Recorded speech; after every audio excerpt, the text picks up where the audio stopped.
हाँ जी, स्टार्ट कर दी।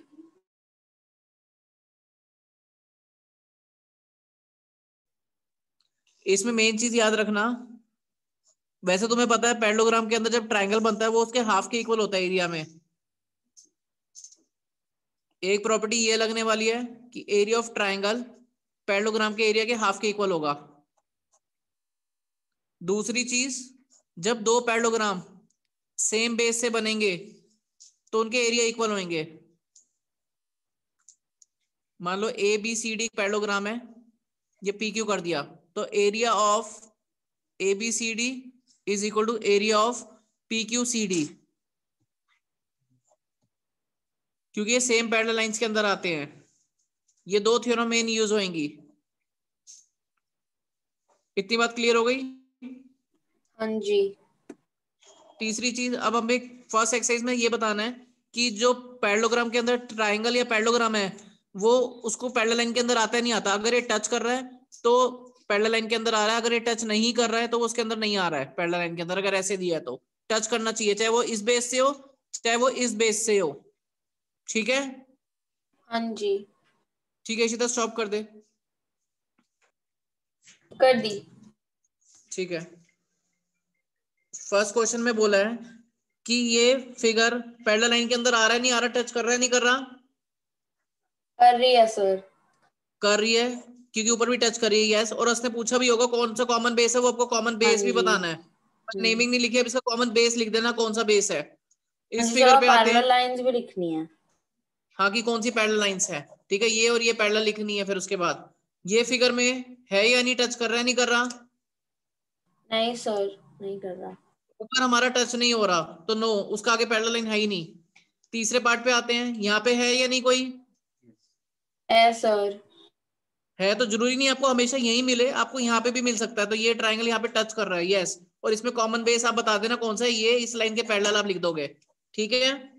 हाँ जी। इस क्वेश्चन में फोर्थ पार्ट में है या नहीं?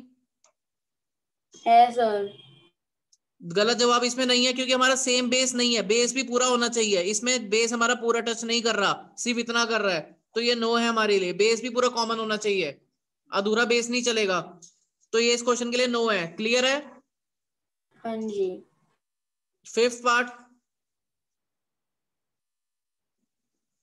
अक्षय, है। संचिता, है या नहीं? है सर।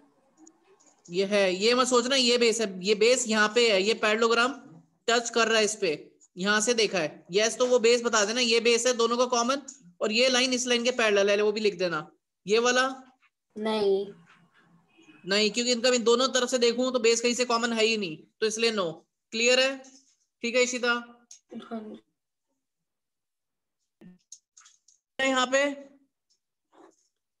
सर आपकी स्क्रीन क्लियर नहीं है, इसलिए मैंने 1 मिनट के लिए एक रिकॉर्डिंग रोक बार दी। बेस आपकी नहीं है इंटू क्लियर। हाइट ये लिया, दूसरी तरफ बेस इंटू हाइट ये लिया। अब ठीक है इशिता? नहीं सर, बहुत हेजी आ रहा है। हाँ जी, अब ठीक अच्छा है, चलो, अब फोटो ठीक है। भेजता हूँ। समझ आ गया वैसे? हाँ जी। दोनों के पैरेललोग्राम के एरिया कंपेयर कर लिया, हाँ वो जी, कर रिकॉर्ड कर ले। इसको कैसे करेंगे अब देखना ध्यान से। इसमें मैंने कंस्ट्रक्शन करी डॉटेड लाइन से, ये फिगर समझ आ गई? हाँ जी। अब उसकी स्टेटमेंट लिख देंगे कि अगर मेरा पैरेललोग्राम कौन सा है, an parallelogram A B F H, नाम ना ऐसे लिखते हैं ए बी एफ एच, ऐसे मत लिखना A B H F, continuation में नाम होता है इस पैरेललोग्राम में। Area of triangle, area of triangle H E F किसके हाफ के इक्वल है? Area of A B A B H at F H. F H. उसका रीजन लिख देंगे कि ट्राइंगल का एरिया हाफ के इक्वल होता है, स्टेटमेंट में आपको दिखा दूंगा। ये मेरी फर्स्ट इक्वेशन। अब नीचे वाला parallelogram, in parallelogram H F C D, area of triangle कौन सा हुआ? एच जी एफ, किसके हाफ के इक्वल हुआ? H F C D. Clear है यहां तक? हाँ जी सर।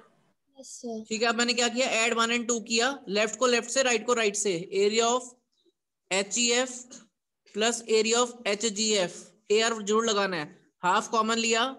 यहाँ पे हो गया ए बी एफ एच, यहाँ हो गया A R H F C D. इन दोनों को जोड़ा, ये मेरा पैरेललोग्राम बन गया HEFG। यहाँ हाफ के बाद यहाँ पे हो गया ABCD। समझ आ गया? और यहाँ पे उनकी स्टेटमेंट्स लिखनी होंगी, मैं बता दूंगा कैसे लिखनी है। ठीक है। ठीक है, फोटो भेज रहा हूँ, इसी तरह स्टॉप कर दो इसको। हाँ जी। दूसरी पहली चीज ये कि BQC मेरे इसके हाफ के इक्वल है BC के, पैरेललोग्राम के ABCD के। अब दूसरी APB भी हाफ के इक्वल है, उसमें आपको कॉमन बेस भी बताना पड़ेगा कौन सा कॉमन बेस है। इसमें बेस AB है। सेकंड इक्वेशन फ्रॉम 1 and 2 क्या पता लगा, दोनों एक ही चीज के इक्वल हैं, तो इन दोनों के एरिया इक्वल हो गए। क्लियर है? हाँ जी सर। ठीक, ठीक है इशिता।